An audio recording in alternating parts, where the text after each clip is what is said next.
এবার সরাসরি একুশের পল্লীর দিকে নজর রাখি। একুশের পল্লী থেকে আমার প্রতিনিধি সান্নিক রয়েছে, সান্নিকের সঙ্গে কথা বলবো। সান্নিক, একুশের পল্লী থেকে এই মুহূর্তে কি ছবি উঠে আসছে? প্রথমে তোমাকে শুভ বিজয়ের শুভেচ্ছা এবং এই মুহূর্তের ছবিটা তুলে ধরতে বলবো।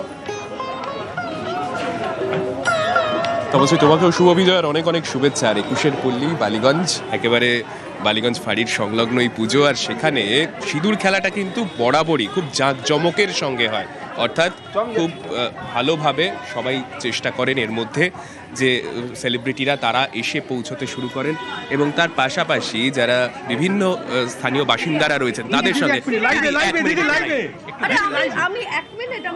অবশ্যই, এবং আরও যারা সেলিব্রিটিরা এসছেন তারা প্রত্যেকেই আজকে নিজেদের মতো করে আরও একটা বছরের অপেক্ষা রয়েছে, তার মধ্যেই তারাও চেষ্টা করছেন যে এই মন খারাপের সঙ্গে যতটা পারা যায় আজকের দিনটাকে উপভোগ করার, সেটাও আমরা চেষ্টা করছি। তাদের সঙ্গে কথা বলার, এবং প্রমিতা রয়েছে আমাদের সঙ্গে, প্রমিতার সঙ্গে একটু কথা বলছি। প্রমিতা, প্রথমে শুভ বিজয়ের অনেক অনেক শুভেচ্ছা। আজকের দিনটা তো একটা আলাদাভাবে সেলিব্রেট করারই দিন, তা সত্ত্বেও একটু তো মন খারাপ থাকে, কেমন লাগছে?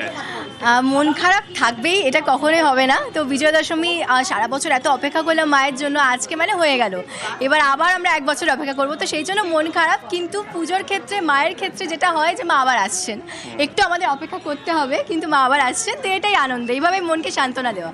পুজোর কটা দিন তোমাদের দুজনের কিরকম কাটলো? আমাদের তো আসলে পুজোর এক মাস আগের থেকে একটা তোড়জোড় থাকে, পুজোর শপিং থাকে, একটা ওই সময়টাই মনে হয় যেন বেশি ভালো লাগে, এই যে মা আসছেন একদম, বিশেষ করে প্ল্যানিং, সপ্তমীতে আমরা কি করব, অষ্টমী নবমীতে কি করবো, এই প্ল্যানিংটা থাকে। তো 4টে দিন খুবই ভালো কেটেছে, কিন্তু দশমীর দিন যেটা হয় যে একটা মন খারাপ থাকে, মা চলে যাচ্ছেন। মায়ের জন্য ছোটবেলার থেকে যে মন খারাপ, আগে তো কান্নাকাটির একটা ব্যাপার থাকতো, এখন কোথাও কি সেই দুঃখটা চাপা পড়ে গেছে ভেতরে, কিন্তু ভেতর তো প্রচন্ড অনেকটা দিন বেড়েছে বলেও হয়তো অনেকটা মা একটু বেশি সময় আমাদের সঙ্গে থাকে। হ্যাঁ, আসলে তো আমরা চাই মা আমাদের সঙ্গে সারা বছর থাকুন, সারা বছর আমরা এরকম আনন্দ করি, কিন্তু সেটা তো সম্ভব না। এই 4টে দিন যেটা হয় যে আমরা সব কাজকর্ম, কোথাও গিয়ে দুঃখ কষ্ট সব ভুলে গিয়ে মায়ের সঙ্গে একদম এক হয়ে যায়। তো সেই আনন্দ ফুর্তিটাই আমরা করতে পেরেছি, এবং আমাদের ভাগ্যও ভালো সেটা। দশমীতে একটু কষ্ট হচ্ছে, কিন্তু আবার তো পুজো আসছে এক বছর পর। একদমই তাই, প্রত্যেকেই আমরা চাই সেটাই। আর প্রমিতা সহ সবাইকে, এখানে যারা আমাদের দর্শকরা রয়েছেন সবার জন্য অবশ্যই শুভ বিজয়ের অনেক অনেক শুভেচ্ছা, এবং আরও একটা বছরের অপেক্ষা। একুশের পল্লী অন্তত সেই মতো করেই কিন্তু সেলিব্রেশনের মুডেই রয়েছে। তমশ্রী, বেশ।